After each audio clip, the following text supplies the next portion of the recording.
اللهم إني أسألك علما نافعا.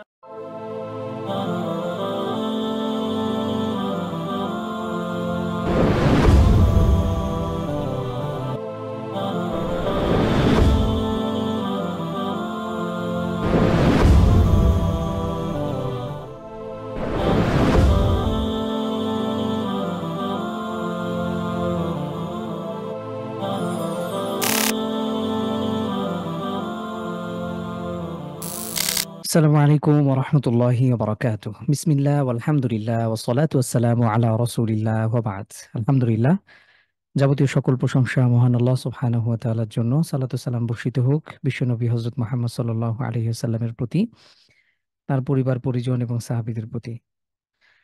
আলহামদুলিল্লাহ, সম্মানিত দিনী ভাই এবং বোনেরা, আল্লাহ তাআলার কাছে আমরা শুকরিয়া আদায় করছি যিনি আমাদেরকে প্রতি সপ্তাহের ন্যায় আজকেও আমাদের ধারাবাহিক দার্স, আপনাদের প্রিয় সাপ্তাহিক আয়োজন সংক্ষিপ্ত রিয়াজুস সালেহীন নিয়ে আমরা হাজির হয়েছি। আলহামদুলিল্লাহ সুম্মা আলহামদুলিল্লাহ। আজকে আমাদের দেখতে দেখতে 41তম দার্স। আহ, আলহামদুলিল্লাহ। তো আমরা আজকের দার্সেও বেশ কিছু গুরুত্বপূর্ণ হাদিস আমরা দেখার চেষ্টা করবো ইনশাআল্লাহ বিইذনিল্লাহি তাআলা। তো চলুন আমরা শুরু করি। আল্লাহ তাআলার কাছে আমরা দোয়া করি, আল্লাহুম্মা ইন্না নাসআলুকা ইলমান নাফিআ ওয়া রিজকান তাইয়্যিবা ওয়া আমালান মুতাকাব্বালা।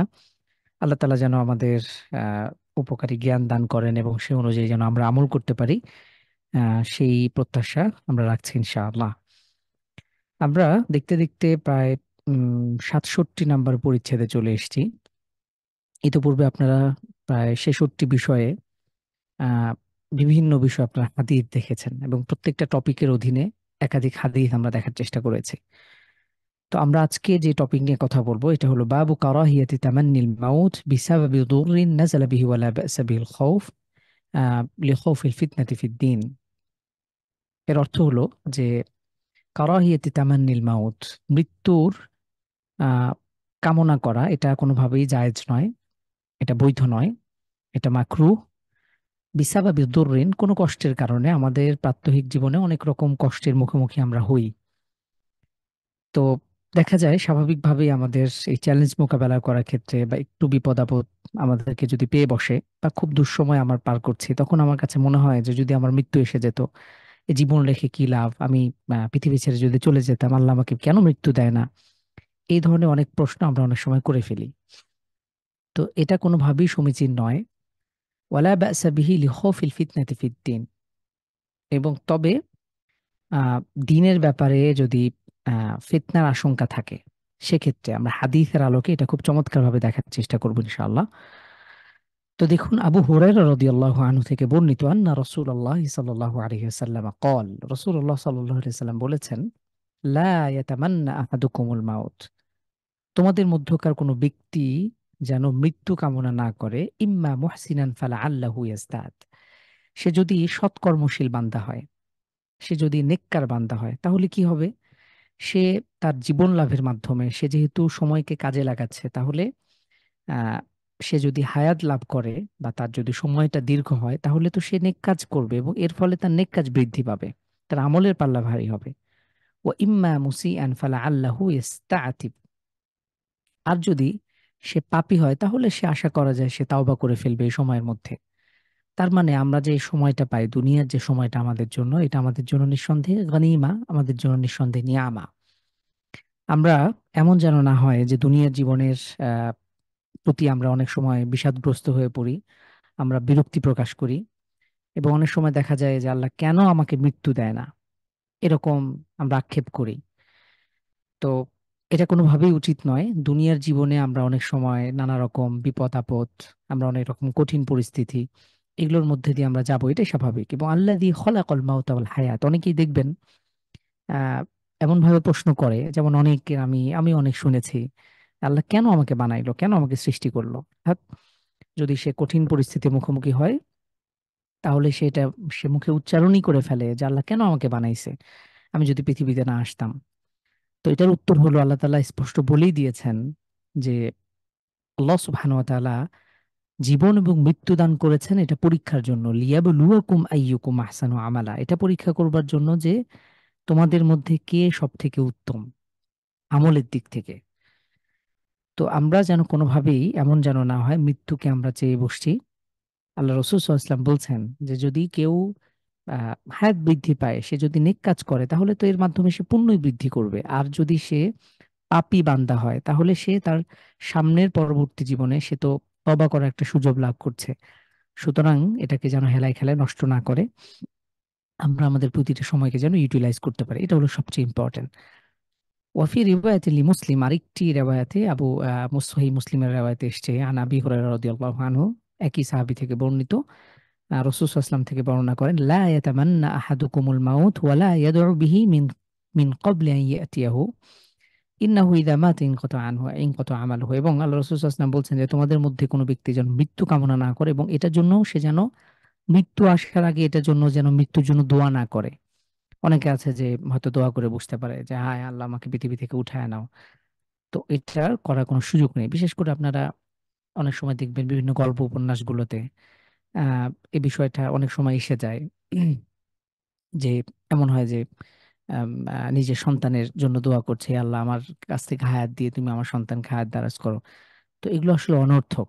এগুলোর কোনো ইসলামে এসবের কোনো জায়গা নেই। তো আমার জন্য প্রতিটা দিন, আমি যখন নতুন একটা দিন লাভ করছি, এটাই আমার জন্য নিয়ামা। এটাই আমাকে গনিমা হিসাবে ব্যবহার করতে হবে। রাসূল সাল্লাল্লাহু আলাইহি ওয়াসাল্লাম এরপরে সতর্ক করেছেন, ইন্নাহু ইযা মাতা ইনকাতা আনহু আমালুহু, যখন একজন মানুষ মৃত্যুবরণ করে তার সব আমল বন্ধ হয়ে যায়, আর কোনো সুযোগ থাকে না। সুতরাং এটাকে হেলায় ফেলায় নষ্ট করার কোনো সুযোগ নেই। ওয়া ইন্নাহু লা ইয়াজিদুল মুমিনা উমরুহু ইল্লা খায়রান, আর মুমিন ব্যক্তি তার যে জীবন লাভ করছে এই হায়াতের মাধ্যমে, তার এই আহ তার এই জীবনকালের মাধ্যমে সে কল্যাণই বৃদ্ধি করে।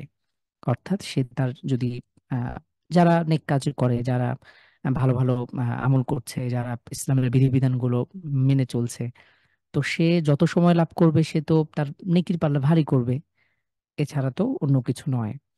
তো আলহামদুলিল্লাহ, খুবই চমৎকার একটা হাদিস আমরা পেলাম। আহ আমরা পরবর্তী হাদিসে চলে যাচ্ছি। عن أنس رضي الله عنه قال قال رسول الله صلى الله عليه وسلم لا يتمنين أحدكم الموت لضر أصابه فإن كان لا بد فاعلا فليقل اللهم أحيني ما كانت الحياة خيرا لي وتوفني إذا كانت الوفاة خيرا لي। সহিহ বুখারী মুসলিমের হাদিস। আহ, এখানে আনাস রাদিয়াল্লাহু আনহু থেকে বর্ণিত, রাসূল সাল্লাল্লাহু আলাইহি ওয়াসাল্লাম খুব চমৎকারভাবে বলে দিয়েছেন, শুধুমাত্র আমি যদি আমার আহ, জীবন নিয়ে কোনো আহ, অকল্যাণের সম্ভাবনা থাকে, অথবা আমার কাছে মনে হয় যে আমি মৃত্যুবরণ করাই আমার জন্য শ্রেয়, এটা আমার জন্য উত্তম হয়, তাহলে আমি কিভাবে আল্লাহ তাআলার কাছে দোয়া করতে পারি, সেই দোয়াটাও আল্লাহ রাসূল সাল্লাল্লাহু আলাইহি ওয়াসাল্লাম আমাদেরকে শিখিয়েছেন। সুবহানাল্লাহ। ইসলাম যে পরিপূর্ণ দিন, এটার আরেকটা উদাহরণ আপনাদের এই মুহূর্তে সামনে রয়েছে। আমরা প্রথমত মানুষ হিসেবে আমরা কখনোই সৃষ্টিকর্তার উপরে বেশি পোদ্দারি করতে পারি না। আল্লাহ সুবহানাহু ওয়া তাআলা আমার জন্য যতটুকু হায়াত দুনিয়ার জীবন বরাদ্দ করেছেন এটাকেই আমাকে গ্রহণ করতে হবে। মৃত্যুর 1 সেকেন্ড আগেও পৃথিবী ছেড়ে যেতে পারবো না, মৃত্যুর 1 সেকেন্ড, আমার যে সময় নির্ধারিত সময়ের 1 সেকেন্ড পরেও চাইলে আমি আহ, আমি অবস্থান করতে পারবো না। তো মাঝখানে যেটা রয়েছে যে আমি তাহলে এমনকি হাদিসে মৃত্যুর কথা, মৃত্যু চাওয়া নিষেধও রয়েছে। তো এখন আমি কি করতে পারি? এক্ষেত্রে রাসূল সাল্লাল্লাহু আলাইহি সাল্লাম আমাদেরকে একটা দোয়াও শিখিয়েছেন। একান্ত যদি দোয়া করতেই হয়, প্রথমত আল্লাহ রাসূল সাল্লাল্লাহু আলাইহি ওয়াসাল্লাম বলছেন, তোমাদের মধ্যে কোনো ব্যক্তি যেন কষ্টে আপতিত হয়ে কোনো বিপদের কারণে, দুঃখ কষ্টের কারণে মৃত্যু কামনা না করে। ফাইন কানা লা বুদ্দা ফাইলান, যদি একান্তই তাকে করতেই হয়, এমন কোনো পরিস্থিতির মুখোমুখি হয়েই যায় যে মৃত্যু কামনা করতেই হবে, ফালইয়াকুল, সে যেন বলে বা দোয়া করে, আল্লাহুম্মা আহইনি মা কানাতিল হায়াতু খায়রান লি, হে আল্লাহ আপনি আমাকে জীবন দান করুন, মা কানাতিল হায়াতু খায়রান লি, যতদিন পর্যন্ত আমার এই হায়াত আমার জন্য মঙ্গলজনক হয়। ওয়া তাওয়াফফানি ইযা কানাতিল ওয়াফাতু খায়রান লি, আর আমাকে মৃত্যু দান করুন যদি মৃত্যুই আমার জন্য শ্রেয় হয়, আমার জন্য উত্তম হয়, তাহলে আমাকে মৃত্যুই দান করুন। তাহলে দেখুন, এই যে দোয়াটা, আল্লাহ রাসূল সাল্লাল্লাহু আলাইহি সাল্লামের যে দোয়া, কত চমৎকার এবং কতটা অর্থ সমৃদ্ধ, এবং কত চমৎকার একটা দোয়া যে যদি আমার জন্য বেঁচে থাকাই কল্যাণ করা হয়, হে আল্লাহ তাহলে আমাকে বেঁচে রাখুন, আমাকে হায়াত দান করুন।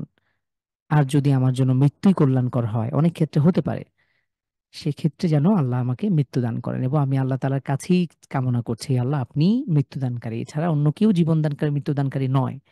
এটা বিশ্বাস রেখে আমি আল্লাহ তাআলার কাছে কত চমৎকার ভাবে বিনয়ের সাথে, কত সুন্দর করে, এর থেকে উত্তম ভাষা আর হতে পারে কিনা আমার আসলে জানা নেই। এই জন্য রাসূল সাল্লাল্লাহু আলাইহি ওয়াসাল্লাম আমাদের কিভাবেই বিভিন্ন পদে পদে বিভিন্ন বিষয়গুলো এভাবে হাতে কলমে চোখে আঙ্গুল দিয়ে আমাদেরকে শিক্ষা দিয়েছেন। আলহামদুলিল্লাহ, আমরা শুকরিয়া আদায় করি যে আমরা আমাদের দ্বীন ইসলাম পেয়েছি, আমরা আমাদের কোরআন এবং সুন্নাহকে পেয়েছি। আমরা আমাদের প্রিয় নবী সাল্লাল্লাহু আলাইহি সাল্লামের উম্মাহ হিসেবে আমরা নিজেদেরকে পরিচয় দিতে পারছি। আলহামদুলিল্লাহ। হ্যাঁ, হাদিসটি বুখারীর, অসংখ্য বুখারী মুসলিমের উভয় কিতাবে এসছে। এখন আমরা যে অধ্যায়টি দেখব, বাবুল ওয়ারাই ওয়া তারকিশ শুবহাত, যে আহ, হারাম যে কোনো বস্তু এ ব্যাপারে আমাদের সাবধানতা অবলম্বন করা এবং সন্দেহজনক শুবহাত যে সকল বিষয়গুলো রয়েছে এগুলোকে পরিহার করা। তো সাবধানতা, তাকওয়া অবলম্বন করা এবং সন্দেহজনক থেকে বিষয় থেকে বেঁচে থাকা, এটা হলো তাকওয়ার বহিঃপ্রকাশ, এটা হলো সর্বোচ্চ স্তর। তো দেখুন, আল্লাহ সুবহানাহু ওয়া তাআলা ইরশাদ করছেন, ওয়া তাহসাবুনাহু হায়্যিনা ওয়া হুয়া ইনদাল্লাহি আযীম। তোমরা হয়তো কোনো বিষয়কে, কোনো আমলকে ছোট জ্ঞান করছো, তুচ্ছ মনে করছো। ওয়া হুয়া ইনদাল্লাহি আযীম, আর সেটা আল্লাহ তাআলার কাছে অনেক বড়, অনেক গুরুতর। আমাদের অনেক কিছু হয় বর্তমান সময়ে, বিশেষ করে সম্মানিত দিনী ভাই বোন, আমরা আমাদের চারপাশ, আমরা আমাদের আহ, পরিবার, আমরা আমাদের সমাজ, এমন হয়েছে যে অনেক কিছুকে নর্মালাইজ করা হয়। এবং আপনারা এই যে বর্তমানে দেখেন, বর্তমান বাংলাদেশে কত রকম ফিতনা, ফিতনার অভাব নাই আমাদেরকে চারপাশে। মনে হয় যে আহ, মানে খুবলে খাবে এমন একটা অবস্থা, যখন শকুনের পাল যদি কোনো মৃত জন্তুর উপরে আক্রমণ করে বসে, যেভাবে তাদের সেই শকুনগুলো, ছোট ছোট শকুন, তারা যখন সম্মিলিতভাবে তাদেরকে হামলা করে, মাংস ছিঁড়ে ছিঁড়ে খুবলে খুবলে খায়। আর এই ক্ষেত্রে শিকারীর কোনো বেঁচে থাকার, বাঁচার কোনো আর কোনো সম্ভাবনা থাকে না। বর্তমান আমরা এমন একটা ফিতনার সময় আছি, চারদিকে আমাদের ফিতনা, চারপাশে একদম মাকড়সার জালের মতন বিছিয়ে আছে। আপনারা রিসেন্টলি বাংলাদেশে ট্রান্সজেন্ডারের বিষয়গুলো জানেন। বাংলাদেশে 80-র দশকে আপনারা জানেন যে ফিমেল এম্পাওয়ারমেন্ট, এটার কথা বলা হয়, যে নারী অধিকার, নারীর ক্ষমতায়ন, নারীর যে তাদের যে অধিকারের কথা। তো এই যে বিদেশি এনজিও বলি বা বাংলাদেশে এই যে ধারণাগুলো চাউর করা, একজন মা, একজন বোন আর কি সম্মান কামনা করেন যে তাদেরকে ইসলাম যতটা সর্বোচ্চ সম্মানের সর্বোচ্চ জায়গা আসীন করেছে, এর থেকে আর কোনো সম্মান হতেই পারে না পৃথিবীতে, দুনিয়ার বা জমিনে। রাসূল সাল্লাল্লাহু আলাইহি সাল্লাম সেই বিষয়টি নিশ্চিত করেছেন। আপনারা যদি ইতোপূর্বের ইসলামের আসার আগের নারীদের অবস্থা দেখেন, ইসলাম আসার পরবর্তী অবস্থা দেখেন, অন্যান্য ধর্মে বর্তমান সময়ে ইসলামের সাথে অন্যান্য যত রকম পাশ্চাত্য কালচার থেকে শুরু করে আপনাদের অন্যান্য পশ্চিমা দেশের এই সবগুলোকে যদি আপনি কম্পেয়ার করেন, এটা নিঃসন্দেহে এটা আপনার অন্তর থেকে, এবং এটা সুপ্রতিষ্ঠিত একটা বিষয় যে ইসলাম নারীদেরকে সর্বোচ্চ সম্মান, মর্যাদা, তাদের অধিকার নিশ্চিত করেছে। এটা দিবালোকের মতন স্পষ্ট একটা বিষয়। কিন্তু 80-র দশকে সর্বপ্রথম বাংলাদেশে কিছু এনজিও, কিছু বিদেশি আহ, যারা বিভিন্ন রকম ফান্ডিং টান্ডিং নিয়ে বিভিন্ন প্রতিষ্ঠানগুলো বাংলাদেশে এই ফিমেল এম্পাওয়ারমেন্ট, এই ধারণা চাউর করে। এবং আজকের সময়ে এসে আপনারা জানেন যে বাংলাদেশের কত রকম বড় বড় পদগুলো থেকে শুরু করে সেখানে নারীদের ক্ষমতায়ন, সেই অংশ হিসেবে তাদেরকে সেখানে বসানো হয়েছে। ইসলামের যে মৌলিক জায়গা, আর রিজালু কাওয়ামুনা আলান নিসা, পুরুষ জাতিকে নারীদের উপরে তাদেরকে যে কর্তা হিসেবেই আল্লাহ সুবহানাহু ওয়া তাআলা এই পৃথিবীর যে সিস্টেম এটাকে সাজিয়েছেন। আর নারী, তারা সম্মানিত জাতি, তারা ঘরে থাকবে, তারা ঘর সামলাবে, তারা অনেক ক্ষেত্রে দেখুন যে আমাদের পাশ্চাত্য কালচার নারীদেরকে বলে যে তোমরা ঘরে যাও, ঘরের বাইরে বের হতে হবে, নারী পুরুষ একসাথে তোমাদেরকে কাজ করতে হবে, বা পুরুষদের মতন তোমরাও সব ক্ষেত্রে সকল সম অধিকার তোমরা লাভ করতে হবে, এজন্য তোমাদের এই অধিকারগুলো আদায় করো। এখন একটা নারীকে ঘর থেকে বের করে আনা হয়েছে। একজন নারী এটা নিয়ে আপনারা জানেন, শেখ আহমদুল্লাহ এর আগে তার একটা বিখ্যাত স্ট্যাটাস ছিল যে একজন নারী যখন ঘরে তার স্বামীর খিদমত করে, সে যখন ঘরে ঘর সামলায়, তখন সেটাকে আমরা ধরে নিই যে এটা তার স্বামীর বা চাকরগিরি করছে, বা সে স্বামীর সে খিদমত করছে। আর সেই একই নারী যখন বাইরে এসে অন্য কারো, তার কলিগের, তার বসের, সে যখন বিমানে বসে একজন সাধারণ মানুষের, সে যখন কোনো কিছু সার্ভ করে, সে যখন খিদমত করে, তো সেটাকে বলা হয়েছে, সেটাকে পশ্চিমা বিশ্ব নাম দিয়েছে যে নারীর অধিকার নিশ্চিতকরণ বা নারীর সম্মান। এখানেই নারীর সম্মান আসলে, এগুলো নব্য জাহিলিয়াত।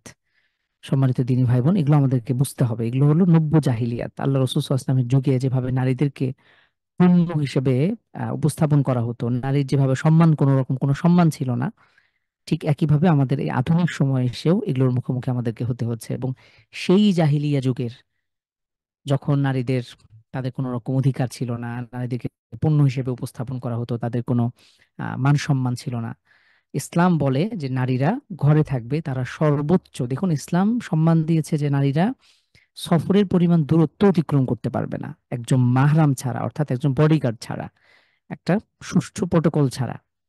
নারী বা নারী জাতি, আমাদের মা বোন জাতি, এটা এত এত সস্তা জিনিস নয়, বাজারি পণ্য নয় যে তারা কোনো রকম বা যে যাচ্ছে তাই ভাবে তারা চলাফেরা করবে। এটা একটা কমন কনসেপ্ট যে যত সম্মানিত যত জিনিস, সেটার ব্যবস্থাপনা, সেটাকে সুরক্ষিত রাখা, সেটার প্রোটেকশন নিশ্চিত করা, এটা খুব কমন একটা আপনি সাধারণ লোহা, আপনি রাস্তাঘাটে অনেক রকম কাঁচ পাওয়া যায়, এটা রাস্তাঘাটে পড়ে থাকতেই পারে।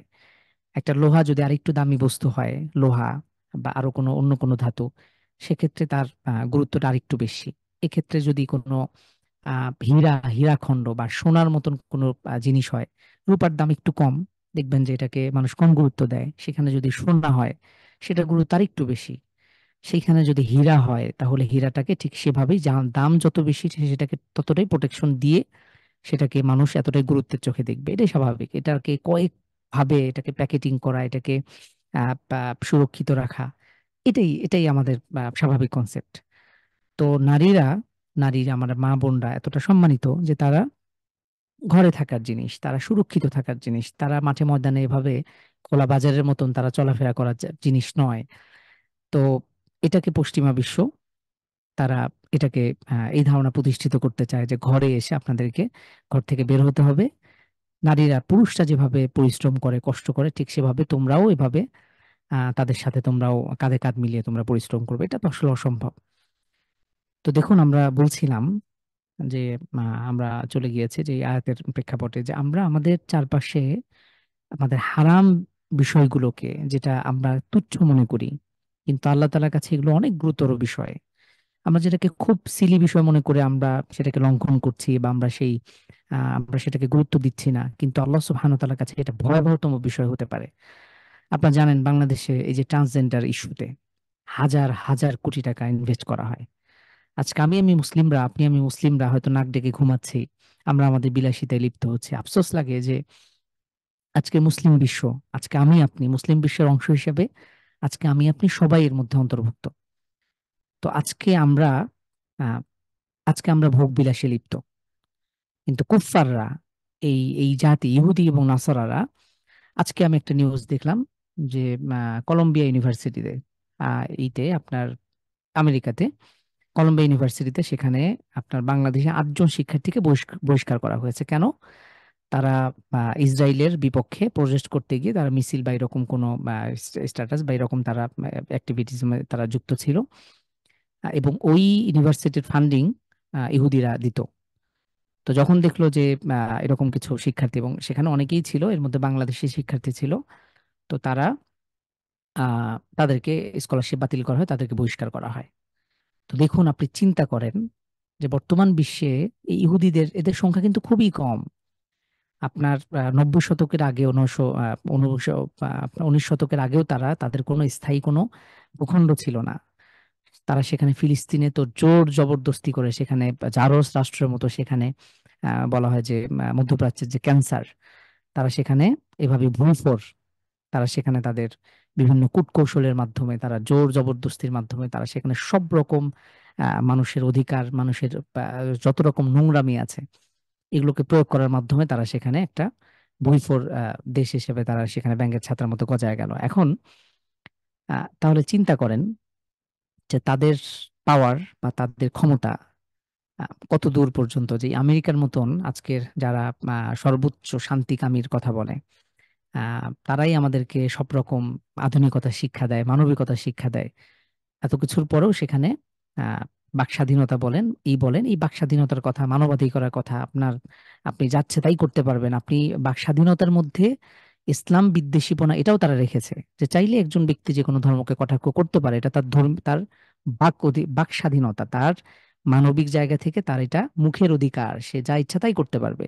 চাইলে অন্যের অধিকার, তার কষ্ট দেয়া হোক, মানুষের ধর্মীয় অনুভূতিতে আঘাত আনা হোক, এটা তারা এটাই প্রতিষ্ঠা প্রতিষ্ঠা করেছে। এত কিছুর পরেও আপনি তাদের দেশে বসে আপনি তাদের বিপক্ষে কথা বলতে পারবেন না। তো এই যে ডাবল স্ট্যান্ডার্ডগিরি, অথবা আপনার নিজেদের যে এই কনসেপ্ট, নিজেদের বিপক্ষে গেলেই তারা যে এটা সইতে পারে না, এর জ্বলন্ত উদাহরণ আমাদের সামনে। তো এগুলো আমরা বাহ্যিক দৃষ্টিতে যতই ভালো কথা শুনি না কেন, অথবা আপনার যতই মিষ্টি মিষ্টি কথা বলি শুনি, তো এগুলো সবকিছুই মূলত এগুলো ভণ্ডামি, এগুলো জাস্ট চোখে ধোঁয়া দেওয়ার মতন একটা বিষয়। তারা এর পেছনে পেছনে ঠিকই নিজেদের স্বার্থ উদ্ধার করছে। তো এখন দেখুন, আমরা আলোচনা করছিলাম যে আল্লাহ সুবহানাহু ওয়া তাআলার যে বিষয়গুলো, বিধিবিধানগুলো, আমাদের দিন ইসলামের যে বিধিবিধান, এগুলো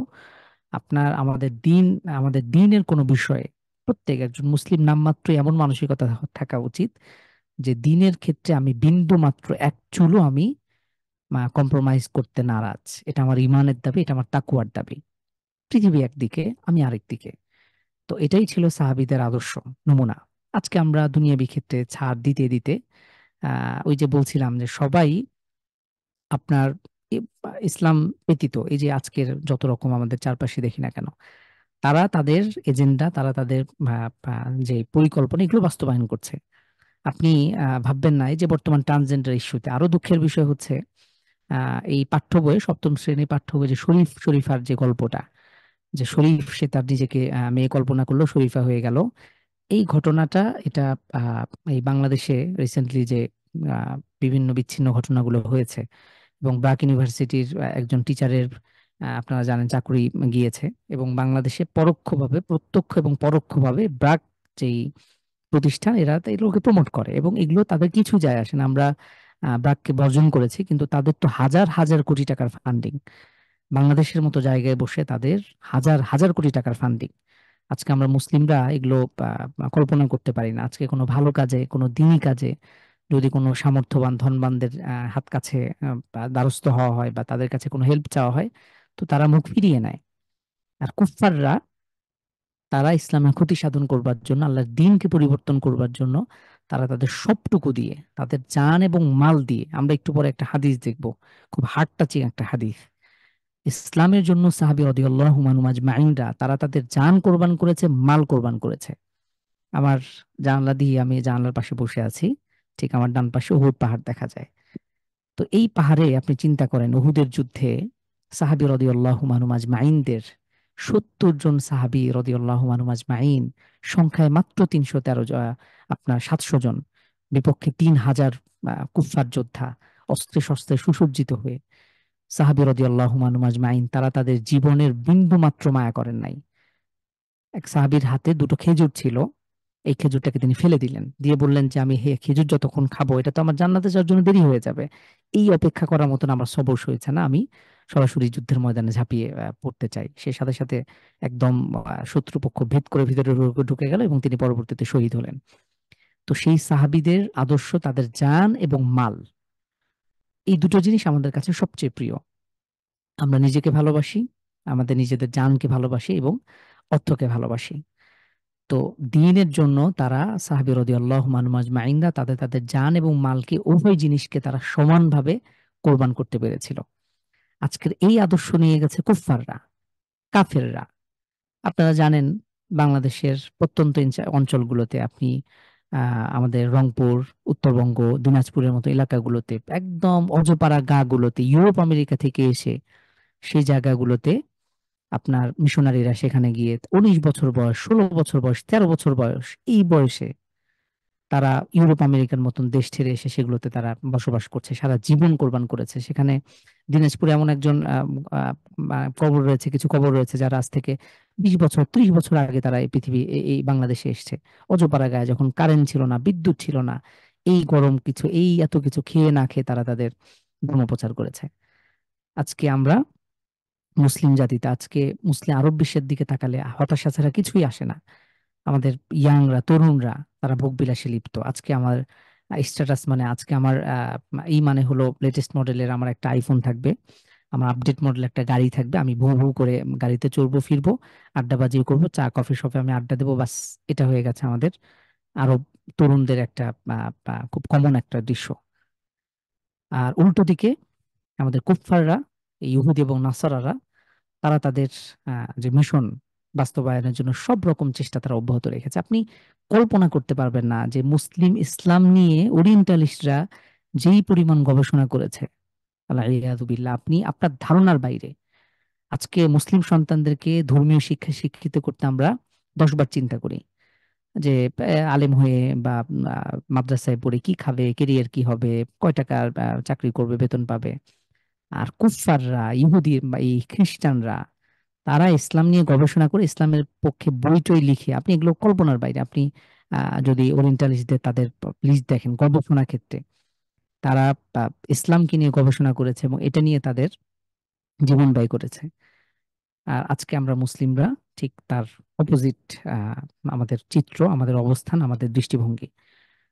তো এক্ষেত্রে আমাদের দিন ইসলাম, আল্লাহ সুবহানাহু ওয়া তাআলা, আমি বারবারই আমার দার্সে একটা কথা বলি যে দেখেন, পৃথিবীর সব মানুষ যদি দিন বিমুখ হয়ে যায়, আজকে 700-800 কোটি মানুষ মুসলিম, সব রকম সবাই, সব শ্রেণী পেশার মানুষ দিন বিমুখ হয়ে গেল, আল্লাহ দিন থেকে মুখ ফিরিয়ে নিল, আল্লাহ সুবহানাহু ওয়া তাআলার এতে করে বিন্দু মাত্র যায় আসে না।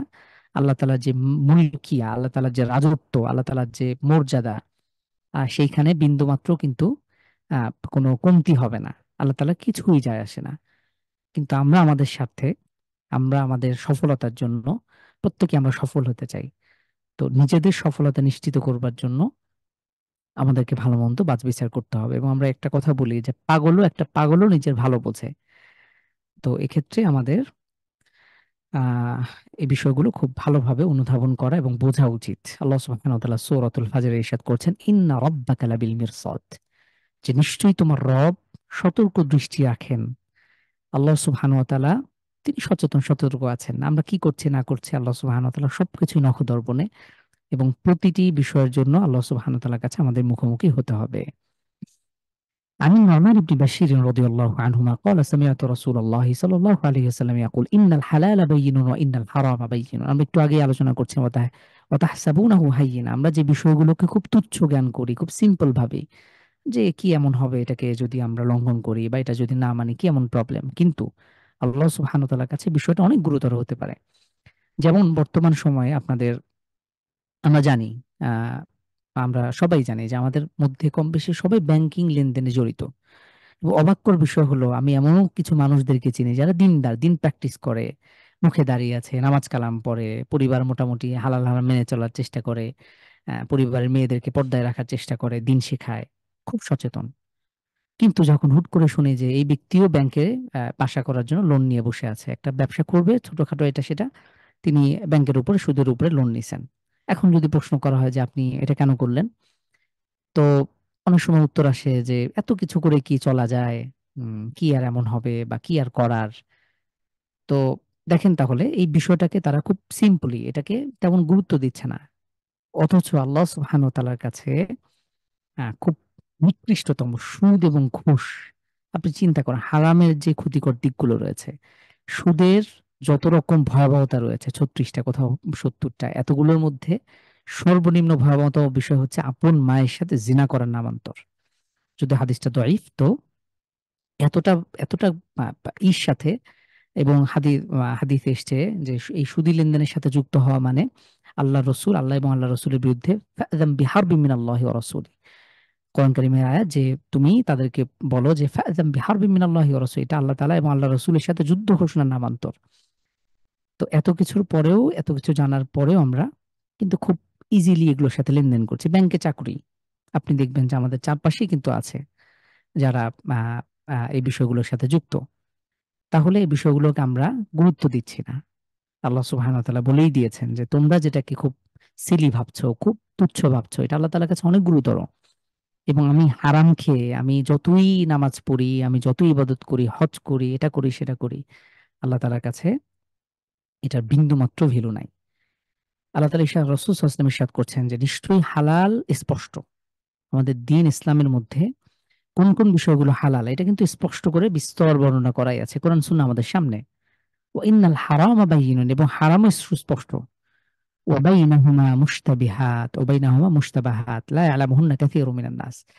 রাসূল সাল্লাল্লাহু আলাইহি ওয়াসাল্লাম বলছেন যে এর মধ্যবর্তী যে বিষয়গুলো রয়েছে, অর্থাৎ হালাল এবং হারামের যে মধ্যবর্তী বিষয়, এগুলো হলো সন্দেহযুক্ত বিষয়। লা ইয়ালামুহুন্না কাসীরুম মিনান নাস। অধিকাংশ মানুষই এই বিষয়গুলো, বিধিবিধানগুলো জানে না।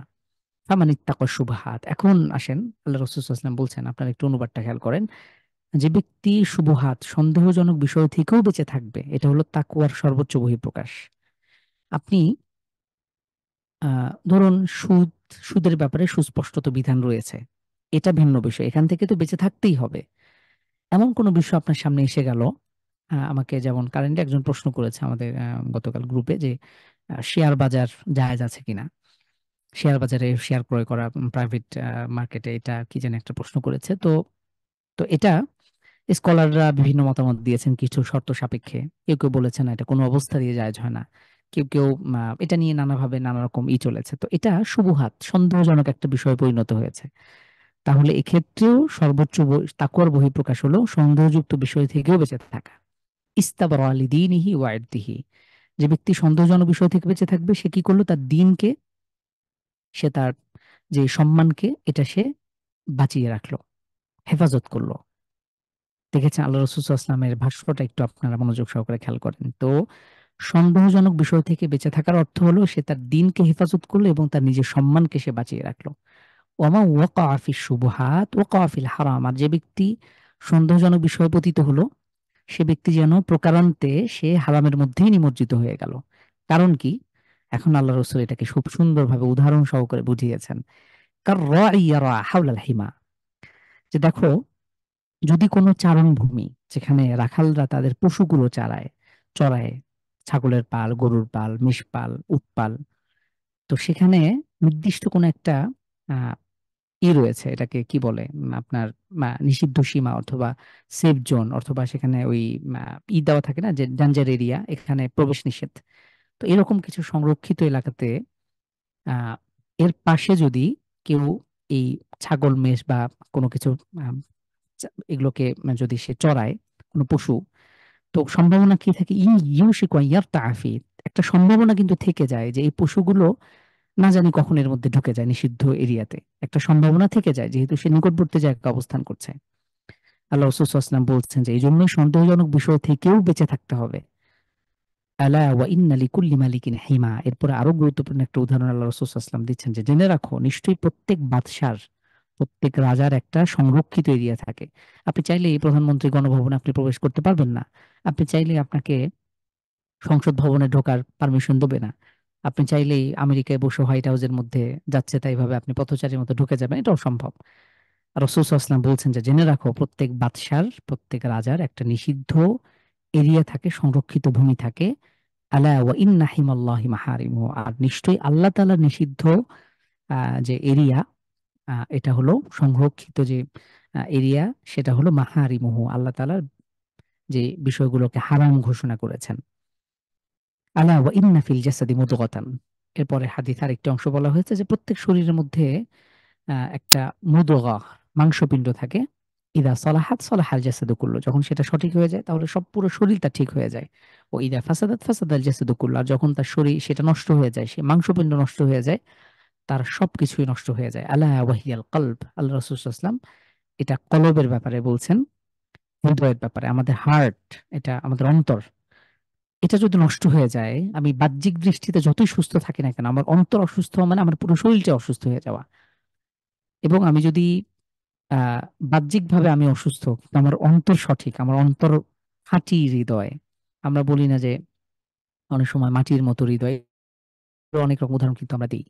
তো আমার হৃদয় যদি সোনার মতো থাকে, আমার হৃদয় যদি খাঁটি থাকে, তাহলে এটাই মূলত প্রকৃত মানে আহ, এই দিক থেকে আমাদের এটাই হলো মানদণ্ড। আমাদের অন্তর যদি ঠিক থাকে, আমার পুরো শরীর ঠিক থাকবে। আর যদি আমার অন্তর অসুস্থ হয়ে যায়, পুরো শরীর আমার অসুস্থ হয়ে যাবে।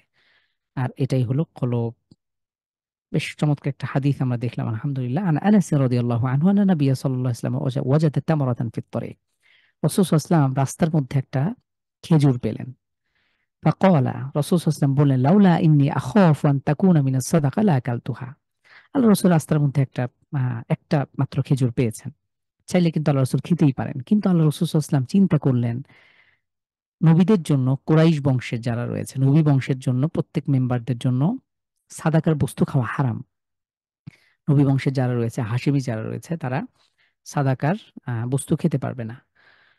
তো রসুল সাল্লামের জন্য যেহেতু হারাম, রসুল সাল্লাম বলছেন, যেহেতু এটা রাস্তায় আমি খুঁজে মানে কুড়ে পেলাম, তো এটা একটা সম্ভাবনা কিন্তু থেকে যায় যে এটা সাদাকার খেজুর কিনা। কোনো ব্যক্তি হয়তো সাদাকার জন্য নিয়ে যাচ্ছে, সেখান থেকে পড়ে গিয়েছে, অথবা কাউকে দান করেছে, সেখান থেকে একটা খেজুর এখানে পড়ে গিয়েছে।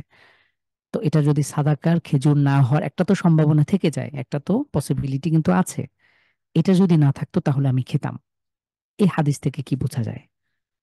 রসুল সাল্লাহ আলাইসাল্লামের যে সতর্কতা, তো এটা কোন পর্যায়ে ছিল? যদিও এখানে কিন্তু অনিশ্চিত, সেটা হালালও হতে পারে, সেটা সাদাকার বস্তু নাও হতে পারে, কিন্তু একটা সম্ভাবনা তো থেকে যায়। এই সম্ভাবনা থেকেও রসুল করিম সাল্লাহ আলাইসাল্লাম কিভাবে নিজেকে হেফাজত করেছেন, আর উম্মাকে কিভাবে তিনি শিক্ষা দিয়েছেন। সুবহানাল্লাহ। عن وابسة بن معبد رضي الله عنه قال أتيت رسول الله। ওয়াবিসা ইবনে মাবাদ রাদিয়াল্লাহু আনহু তিনি বলেন যে আমি আল্লাহ রাসূলের কাছে আসলাম। ফাকাল, আল্লাহ রাসূলের কাছে জিজ্ঞেস করলাম, জিতা তাসআল। আল্লাহ রাসূল সাল্লাল্লাহু আলাইহি ওয়াসাল্লাম তখন আমাকে দেখিয়ে জিজ্ঞেস করলেন, জিতা তাসআলু আনিল বিররি। হে ওয়াবিসা, তুমি মনে হয় আমার কাছে এসছো কোনো নেক কাজের ব্যাপারে, পুণ্যের ব্যাপারে জিজ্ঞাসা করার জন্য। আল্লাহ রাসূল সাল্লাল্লাহু আলাইহি ওয়াসাল্লাম তিনি তো নবী, তিনি তো রাসূল, তার কাছে হয়তো ওহী মারফত তিনি দেখে ধারণা করলেন। এখন এই হাদিস থেকে আমরা এটা বোঝার কোনো সুযোগ না আল্লাহ রাসূল গায়েব জানেন। আমাদের অনেক ভাইরা, বিশেষ করে চট্টগ্রাম অঞ্চলের বিশেষ একটা শ্রেণীরা, যারা মাজার কেন্দ্রিক সভ্যতায় অভ্যস্ত, তো তাদের একটা দাবি, একটা ভ্রান্ত আকীদা হলো রাসূল সাল্লাল্লাহু আলাইহি ওয়াসাল্লাম আলিমুল গায়েব, রাসূল সাল্লাল্লাহু আলাইহি ওয়াসাল্লাম গায়েব জানেন। গায়েব মানে তো বুঝি, তাই না? যেভাবে আল্লাহ তাআলা অদৃশ্যের ক্ষমতার অধিকারী, আল্লাহ তাআলা যেভাবে অদৃশ্যের খবর রাখেন, ঠিক আল্লাহ রাসূল সাল্লাল্লাহু আলাইহি ওয়াসাল্লামও এইভাবে মানুষের অদৃশ্যের খবর রাখতেন, বা তিনি জানেন। তো এটা আল্লাহ রসুলের ক্ষেত্রে কোনোভাবেই যায় না। আল্লাহ রসুল সাল্লাল্লাহু আলাইহি ওয়াসাল্লাম ঠিক ততটুকুই জানতেন, আল্লাহ যতটুকু জানাতেন। যদি আমরা রসুলকেও আলিমুল গায়েব বলি, তাহলে কেন জানি আল্লাহ তাআলার জ্ঞানের সাথে, আল্লাহ তাআলার গুণের সাথে আমরা এটাকে সুসাব্যস্ত করছি। কিন্তু আমাদের কিছু ভাইয়েরা না বুঝে এই এই ধরনের আকীদা পোষণ করেন। তো এগুলো থেকে বেঁচে থাকা দরকার। আল্লাহ রাসূল সাল্লাল্লাহু আলাইহি ওয়াসাল্লাম সাহাবীকে দেখে জিজ্ঞেস করলেন যে তুমি মনে হয় কোনো পুণ্যের ব্যাপারে জিজ্ঞেস করার জন্য এসেছো। আল্লাহ রাসূল তখন সাহাবী বললেন, যিনি বর্ণনা করছেন, বললেন, নাআম ইয়া রাসূলুল্লাহ, হ্যাঁ আল্লাহ রাসূল, আমি আপনার কাছে কোনো বিষয় জিজ্ঞেস করার জন্য এসেছি। আল্লাহ রাসূল সাল্লাল্লাহু আলাইহি ওয়াসাল্লাম তখন বললেন, ফাকালা ইস্তাফতি কলবাক। রাসূল সাল্লাল্লাহু আলাইহি ওয়াসাল্লাম বললেন যে তুমি তোমার নিজেকেই আগে জিজ্ঞেস করো।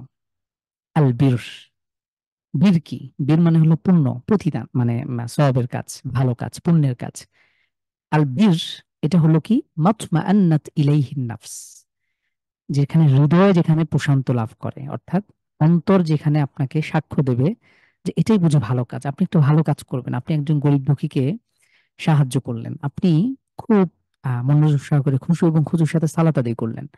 আপনি যখন মসজিদে যাবেন, 2 রাকাত সালাত আদায় করবেন, আল্লাহ তাআলার কাছে দোয়া করবেন, দেখবেন আপনার অন্তর প্রশান্তিতে ভরে যাবে। অন্তর থেকে একটা সাক্ষ্য মনে হয় যে আল্লাহ অনেক গুনাহ করেছেন, আল্লাহ তাআলার কাছে কান্নাকাটি করে কোনো কিছু দোয়া করলেন, অনেক বিপদ আপদে আছেন, আল্লাহ তাআলার কাছে হাত তুলে যখন মোনাজাত করবেন, দোয়া করবেন, তখন নিজেকে হালকা লাগে, একটা অন্তরে কিন্তু একটা অন্যরকম প্রশান্তি অনুভব হয়। তো আল্লাহ রাসূল সাল্লাল্লাহু আলাইহি ওয়াসাল্লাম বলছেন, তুমি আগে নিজেকেই জিজ্ঞেস করো, মাতমাআন্নাত বিলাইহিন নাফসু, অন্তর, তোমার হৃদয় যে ব্যাপারে শান্ত হয়, ওয়াতমাআন্না ইলাইহিল কলবু, যেখানে কলব প্রশান্ত লাভ করে, এটাই হলো তোমার প্রতিদান, এটাই হলো তোমার পুণ্যের কাজ, ভালো কাজ। ওয়াল ইসমু, আর গুনার কাজ হলো মা হাকা ফিন নাফস, যেটা তোমার অন্তরের মধ্যে খটকা সৃষ্টি করে, সন্দেহ তৈরি করে, ওয়াতারাদ্দাদা ফিস সাদরি, এবং বুকের মধ্যে, অন্তরের মধ্যে তোমার একটা সন্দেহজনক, এটা হলো কি হলো না, এটা কেমন হইলো, ইস এটা করলাম, এটা কি ভুল হলো নাকি শুদ্ধ হইলো, তার মানে এটা খারাপ কাজ। ওয়া ইন আফতাকান নাস ওয়াফতাউকা, রাসূল সাল্লাল্লাহু আলাইহি ওয়াসাল্লাম বলছেন যে যদিও লোকেরা তোমাকে এটা ভালো কাজের বললে এটা চালায় দেয়, যেটা ঠিক কাজ তুমি করতে পারো, কিন্তু তোমার মন বলতেছে যে না এটা আসলেই ভালো কাজ না, তুমি তোমার নিজেকে আগে জিজ্ঞেস করবা। তোমার মন থেকে যদি এটাকে প্রশান্তি লাভ না করো, মন থেকে যদি খটকার মধ্যে থাকো, তাহলে সেটা তুমি ত্যাগ করো। যদিও এখানে এখানে একটা আমভাবে রাসূল সাল্লাল্লাহু আলাইহি ওয়াসাল্লাম এটা বিষয়টা বলেছেন, কিন্তু হারামে দিনের মধ্যে দিনের হালাল হারাম তো স্পষ্ট। কিন্তু অনেক ক্ষেত্রে হতে পারে যে আপনি হালাল হারামটা বিষয়টা জানা নাই, এমন একটা পরিস্থিতিতে পড়ে গিয়েছেন আশেপাশে এই মুহূর্তে আপনার জানারও সুযোগ নাই, কিন্তু আপনি সেক্ষেত্রে আপনি নিজেকেই আপনার নিজের বিবেককে আপনি জিজ্ঞেস করতে পারেন। বিশেষ করে আমরা কিন্তু একটা কমন একটা ডায়লগ আমরা জানি, অনেক ক্ষেত্রে লেখা থাকে যে শ্রেষ্ঠ পৃথিবীর শ্রেষ্ঠ আদালত, বা এরকম একটা কথা যে পৃথিবীর শ্রেষ্ঠ আদালত তার বিবেক, এরকম একটা কথা আমরা কিন্তু পরিচিত ওয়ার্ড, এই বাক্যের সাথে আমরা পরিচিত। তো রাসূল সাল্লাল্লাহু আলাইহি ওয়াসাল্লাম ঠিক এই বিষয়টা বলেছেন, এবং কোনো ব্যক্তি হয়তো এখান থেকে এই থিমটা ধার করেছেন। রাসূল সাল্লাল্লাহু আলাইহি ওয়াসাল্লাম এখানে আরো সুস্পষ্টভাবে আরো ইন ডেপথ আমাদেরকে উদাহরণ সহ বিষয়টা দেখিয়েছেন। তার মানে আমরা হালাল হারাম থেকে বেঁচে থাকার জন্য অনেক ক্ষেত্রে যদি কোনো সংশয়পূর্ণ বিষয়ে উপনীত হই, সেক্ষেত্রে আমরা অন্তরকে জিজ্ঞেস করতে পারি, আমি আমি আমার নিজের কাছেই ফয়সালা নিতে পারি। আমাদের আজকে সর্বশেষ একটা টপিক হচ্ছে বাবু ইস্তিহবাবিল উজলা ইনদা ফাসাদিন নাস। খুব একটা ইম্পর্টেন্ট টপিক, যে যখন মানুষ নষ্ট হয়ে যাবে এবং জামান আমাদের, আহ, আমরা বলি না যে একটু আগে আমরা আলোচনা করছি ফিতনার যুগে আমরা বসবাস করছি, ইনদা ফাসাদিন নাস ওয়াজ জামান, যখন এই আমাদের চারপাশের মানুষগুলো, মানুষ যখন নষ্ট হয়ে যাবে, আমাদের পরিবেশ যখন নষ্ট হয়ে যাবে, যুগ যখন প্রচন্ড খারাপ যুগে আমরা চলে আসব, আবিল খৌফি মিন ফিতনাতিন ফিদ্দিন, অথবা দিনের মধ্যে কোনো ফিতনায় পড়ে যাবার আশঙ্কা করব, আর ওকুআইন ফি হারাম, অথবা আপনি এমন একটা পরিস্থিতিতে পড়ে গিয়েছেন, এমন একটা অঞ্চলে আছেন, এমন একটা সময়ের মধ্য দিয়ে যাচ্ছেন যেখানে হারামে পড়ে যাওয়ার একটা সম্ভাবনা রয়েছে, অথবা সন্দেহজনক বিষয়ের সাথে পড়ে আপনি খুব সহজেই পতিত হওয়ার সম্ভাবনা রয়েছে, সেক্ষেত্রে ইস্তিহবাবুল উজলা, নির্জনতা অবলম্বন করা। হ্যাঁ, আপনি একদম লোকালয় ছেড়ে কোথাও চলে গেলেন, সেখানে গিয়ে বাকি জীবনটা আল্লাহর ইবাদত বন্দেগী করে কাটিয়ে দিলেন, এটা মুস্তাহাব, এটা উত্তম। তো আমরা এই ব্যাপারে আল্লাহ সুবহানাহু ওয়া তাআলা, দেখুন আল্লাহ তাআলা ইরশাদ করছেন ফাফিরু ইলাল্লাহ ইন্নী লাকুম নাযীরুম মুবিন, তোমরা আল্লাহ তাআলার দিকে তোমরা সকলেই পলায়ন করো, পালাও, দৌড়াও। ফাফিরু এই শব্দটা মূলত দৌড়ানোর ক্ষেত্রে অনেক ক্ষেত্রে ব্যবহার হয়। ফাফিরু, তোমরা কিন্তু দৌড় দাও, প্রাণপণ তোমরা চেষ্টা করো আল্লাহর পথে, আল্লাহর দিকে তোমরা দৌড়াও। ইন্নী লাকুম নাযীরুম মুবিন, নিশ্চয়ই আমি তোমাদের জন্য আল্লাহ তাআলার পক্ষ থেকে, আল্লাহ রাসূলের কথা যে আমি আল্লাহ তাআলার পক্ষ থেকে তোমাদের জন্য সুস্পষ্টকারী, সুস্পষ্ট সতর্ককারী। তো দেখুন, عن أنس بن أبي وقاص رضي الله عنه قال سمعت رسول الله صلى الله عليه وسلم يقول إن الله يحب العبد التقي الغني الخفي। নিশ্চয়ই আল্লাহ সুবহানাহু ওয়া তাআলা বান্দাদের মধ্যে যারা খোদা ভীরু, আল্লাহ ভীরু রয়েছে, এবং যারা অমুখাপেক্ষী, ধনী, যারা ধনী, অমুখাপেক্ষী মানে মানুষের কাছে হাত পাততে হয় না, ওয়াল খাফি এবং আত্মগোপনকারী। খুব ইম্পর্টেন্ট একটা জিনিস। আমাদের বর্তমান সময় তো ভাইরাল হওয়ার যুগ, মানুষ আমাকে চিনুক, আমি মানুষের কাছে পরিচিত হই, আমার ফেম, আমার কিছু যশ খ্যাতি অর্জন হয়ে যাক, এগুলো প্রত্যেকেরই চাওয়া পাওয়া। আল্লাহ রাসূল সাল্লাল্লাহু আলাইহি ওয়াসাল্লাম বলছেন কিন্তু আল্লাহ তাআলা ভালোবাসেন একজন মুত্তাকি, পরহেজগার ব্যক্তিকে, অমুখাপেক্ষী, যে মানুষের কাছে এত বেশি ধর্ণা দেয় না, যে নিজে আত্মমর্যাদা নিয়ে চলে, আহ অল খাফি এবং আত্মগোপনকারী। খুব ইম্পর্টেন্ট একটা বিষয়। আমরা সর্বশেষ হাদিসে চলে যাই ইনশাআল্লাহ। عن أبي سعيد الخدري رضي الله عنه قال قال رجل أي الناس أفضل يا رسول الله। আবু সাঈদ খুদরি রাদিয়াল্লাহু তাআলা থেকে বর্ণিত, রাসূল সাল্লাল্লাহু আলাইহি ওয়াসাল্লামকে একজন ব্যক্তি জিজ্ঞেস করলেন, ইয়া রাসূলুল্লাহ, কোন ব্যক্তি সব থেকে উত্তম? রাসূল সাল্লাল্লাহু আলাইহি ওয়াসাল্লাম বললেন, মুমিনুন মুজাহিদুন বিনাফসিহি ওয়া মালিহি ফি সাবিলিল্লাহ, যে একজন মুমিন ব্যক্তি, বিশ্বাসী ব্যক্তি, এবং সে মুজাহিদ, যে আল্লাহ তাআলার পথে যুদ্ধ করে, লড়াই করে, কি দিয়ে? বিনাফসিহি ওয়া মালিহি ফি সাবিলিল্লাহ, যারা আল্লাহর পথে নিজের জান এবং মাল দ্বারা, নিজের জীবনও দিবে, রক্ত দিতে হবে, এবং আমার সম্পদও ব্যয় করতে হবে, সবই ইম্পর্টেন্ট। তো বর্তমান সময় তো দেখবেন, দেখা যায় বর্তমান সময়ে কিন্তু অনেক মডারেট কিছু শায়েখ, বিশেষ করে পশ্চিমা দেশের অনেক স্কলাররা, তারা এই এই জিহাদের সুস্পষ্ট বিধানকে তারা একদম পরিবর্তন করে ফেলেছে, আপনি অবাক হয়ে যাবেন। এই শায়েখরা সবসময় মোটিভেশন কথাবার্তা বলে, খুব মিষ্টি মিষ্টি কথা বলে, শুধু ইসলামের ভালো বিষয়গুলো বলবে, মানে আপনি যত গুনাহ করেন আল্লাহ তাআলার কাছে ক্ষমা চাইবেন, আল্লাহ ক্ষমা করে দেবে। আপনি যাই করেন, মানে যত ভালো ভালো কথা আছে এগুলো শুনতে খুব ভালো লাগে। আপনাকে দান সাদাকার বয়ান শোনাবে, এগুলো শুনতে খুব ভালো লাগে। আপনাকে শোনাবে যে এইটা করলে এত সওয়াব পাবেন, এত লক্ষ কোটি গুণ আপনি এত কিছু অর্জন করে ফেলবেন, এগুলো প্রত্যেকেরই শুনতে ভালো লাগে। কিন্তু ইসলাম দিন শুধুমাত্র আমাদেরকে এই ভালো ভালো বিষয়গুলোই শোনায় নাই, পাশাপাশি কোরআন, সুন্নাহ, রাসূল সাল্লাল্লাহু আলাইহি ওয়াসাল্লাম থেকে শুরু করে আমাদের দিন ইসলাম আমাদেরকে অনেক ক্ষেত্রে হুঁশিয়ারির কথা শুনিয়েছে, ভয়াবহতার কথা শুনিয়েছে। আল্লাহ সুবহানাহু ওয়া তাআলা অনেক ক্ষেত্রে চমৎকারের শুরুতে একদম জাহান্নামের যে ভয়াবহতাগুলো, এগুলো খুব খুললাম খোলা ইসলামে আমাদের জন্য স্পষ্ট করে বর্ণনা করা আছে। এবং স্বয়ং রাসূল সাল্লাল্লাহু আলাইহি ওয়াসাল্লামের সিরা যদি আমরা অধ্যয়ন করি, তার জীবনী আমরা যদি দেখি, সেখানে আমরা দেখবো আল্লাহ রাসূল সাল্লাল্লাহু আলাইহি ওয়াসাল্লাম যেমন পৃথিবীর সব থেকে কোমল মানুষ ছিলেন, ঠিক একইভাবে পৃথিবীর সব থেকে কঠোর মানুষ যদি থাকেন, সেটাও রাসূলুল্লাহ সাল্লাল্লাহু আলাইহি ওয়াসাল্লামের মধ্যে আমরা দেখি। এবং এটা শুধুমাত্র দিনের ক্ষেত্রে, দিনের ক্ষেত্রে বিন্দুমাত্র কম্প্রোমাইজ করার কোনো রকম কোনো রকম সুযোগ ইসলামে নাই। কিন্তু আমাদের কিছু মডারেট শায়েখ আছে, তো তাদের যখন কোনো, আপনি দেখবেন পশ্চিমা দেশে যারা থাকেন তারা ওই মর্গেজ টর্গেজ নিয়ে বাসাবাড়ি করবেন। তো এটা স্পষ্ট যে এখানে সুদের উপরে আপনাকে করতে হয়, কিংবা আপনার এডুকেশন যে লোন দেওয়া হয়, এটা জমহুর ওলামা একরাম এটা স্পষ্ট সুদী বিষয়ের সাথে জড়িত থাকার কারণে এগুলো সম্পূর্ণ হারাম। কিছু শায়েখ দেখবেন এগুলোকে ঠিকই জায়েজ করে, তারা এগুলোর জন্য বসে আছে। তো সম্মানিত দিনী ভাই বোন, আপনারা সবাই সচেতন, বোঝেন সবকিছু ভালো মন্দ, আপনারা দিন প্রিয়, দিন বোঝেন, প্র্যাকটিস করার চেষ্টা করেন। এই বিষয়গুলো খুব গভীরভাবে উপলব্ধির জিনিস। আমরা পশ্চিমা বিশ্ব একটা ইসলামকে ওরা একটা ওয়েল ফার্নিশড একটা ইসলাম আমাদেরকে দিতে চায়, যেটা ওদের জন্য খুব সেফ জোন, যেটা ওদের জন্য ওদের সাথে কোনো বিষয় আমাদের যেটা আপনার সাংঘর্ষিক হবে না। ওরা ওই রকম একটা মোড়কে জড়ানো অথবা একটা ফার্নিশ করা একটা এটাকে কি বলা যায়, আপনার ওভাবে সাজিয়ে গুছিয়ে একটা কাস্টমাইজ ইসলাম আপনাকে পরিবেশন করতে চায়। এবং এই ধরনের কিছু শাইখরাও তারাও প্রস্তুত আছে যে ইসলামকে এক্ষেত্রে আপনার এবং এই যুগে যুগে দরবারে আলেম কিছু ছিল। আপনি রিসেন্টলি ঘটনা দেখেছেন, বাংলাদেশে এই যে ট্রান্সজেন্ডার ইস্যুতে একটা কমিটি গঠন করা হয়েছিল, সেখানে বাংলাদেশের বরেণ্য কিছু, আমি নাম বলছি না, কিছু আলেম সেখানে যুক্ত করা হয়েছিল। শুধু একজন আলেম বাদ দিয়ে, সেই আলেমের আকিদাও যদিও সঠিক নয়, ভিন্ন ধারার আকিদা তিনি লালন করেন, ওই আলেম বাদ দিয়ে সেখানে বাংলাদেশের পাবলিক ইউনিভার্সিটির বড় বড় মাদ্রাসার সেখানে কিছু জনপ্রিয় আলেম, তাদেরকে ইসলামী আলেম স্কলার বলা হয়, আলেম বলা হয়, তারা বলতেছে যে আমরা তো এখানে কোনো সমস্যা পাই নাই। তারা দলীয় কারণে খুব মানে খুব একটা মানে ওপেন সিক একটা সাধারণ একটা স্পষ্ট বিষয়ে তারা সেখানে কি ভেবে তারা এটা এই সিদ্ধান্ত দিল যে এখানে কোনো সমস্যা নেই, এটা থাকতে পারে। তো চিন্তা করেন এটা কতটা ভয়াবহকর বিষয়। হয়তোবা মনে হচ্ছে যে তিনি অনেক কল্যাণের দিকে লক্ষ্য রেখে তিনি হয়তো এই কথা বলতে পারেন, অথবা তিনি তার কাছে ভালো মনে হতে পারে, কিংবা তিনি কোনো চাপে পড়েও এই কথা বলতে পারেন। কিন্তু দিনের এরকম এর ফলে যে আমাদের এই যে প্রজন্ম লক্ষ লক্ষ স্কুলগামী শিক্ষার্থী, তারা যে এখান থেকে যে মেসেজগুলো পাবে, এবং এর পেছনে যারা কাজ করছে এই এজেন্ডাগুলো বাস্তবায়নের জন্য, এবং পশ্চিমা বিশ্ব যে মিলিয়ন বিলিয়ন বিলিয়ন বিলিয়ন অর্থ তারা ব্যয় করছে, এগুলোর সুদূর প্রসারী আপনি কল্পনা করেন।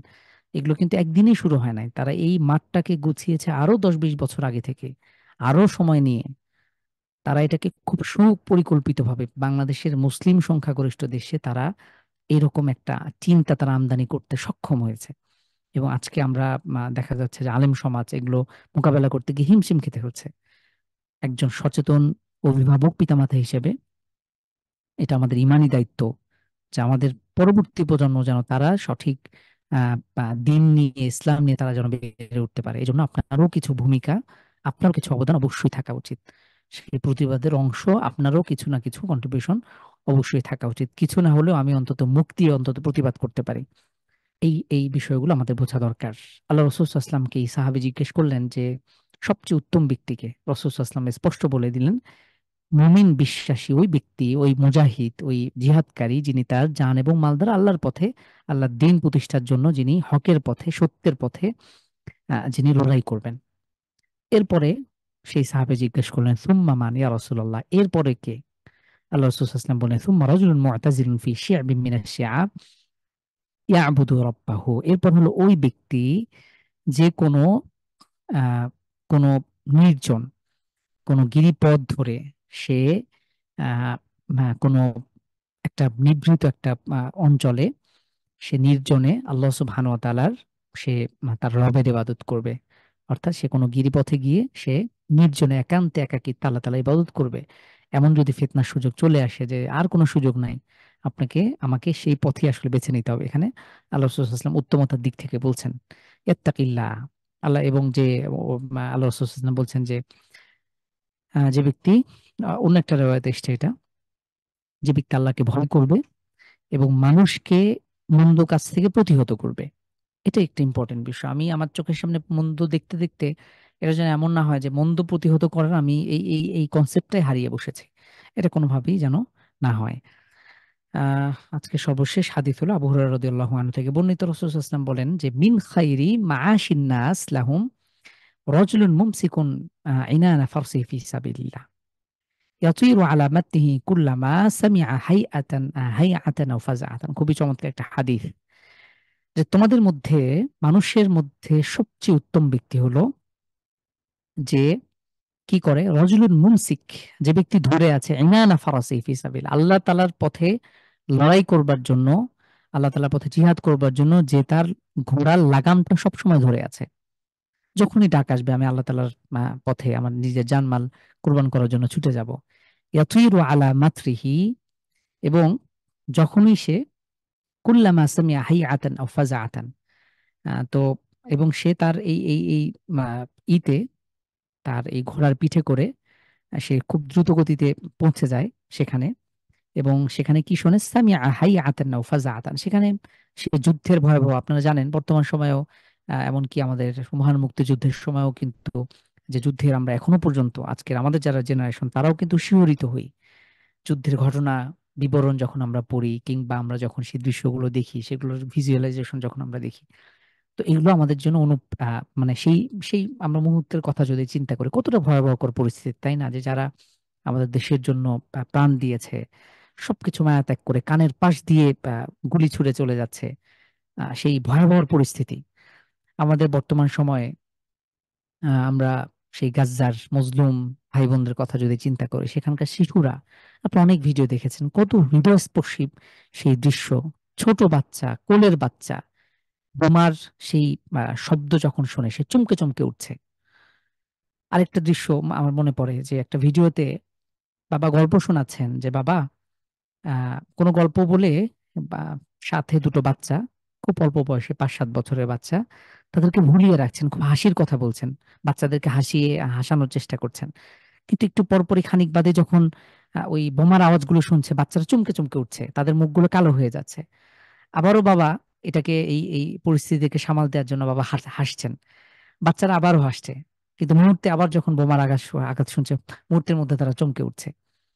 এই যে বর্তমান সময়ে এসে একবিংশ শতাব্দীতে দাঁড়িয়ে আজকের এই পশ্চিমা ডাবল স্ট্যান্ডার্ড বাজির এই কুলাঙ্গাররা, ইহুদি এবং নাসারারা, যারা বর্তমান কিনা পৃথিবীর মোড়ল বলে দাবি করে, পৃথিবীর পিস মেকার, যারা নিজেদেরকে দাবি করে আমরা পিস মেকার, আমরা শান্তি প্রতিষ্ঠাকামী, এই সেম আয়াতটাই আল্লাহ সুবহানাহু ওয়া তাআলা স্পষ্ট কোরআনে বলেছেন, যে যখন তাদেরকে বলা হয় যে তোমরা পৃথিবীতে তো ফাসাদ সৃষ্টি করছো, ক্বালু ইন্না নাহনু মুসলিহুন, তারা তখন উত্তর দেয় আরে আমরা তো শান্তি প্রতিষ্ঠাকামী। এর কোরআনের স্পষ্ট আয়াত।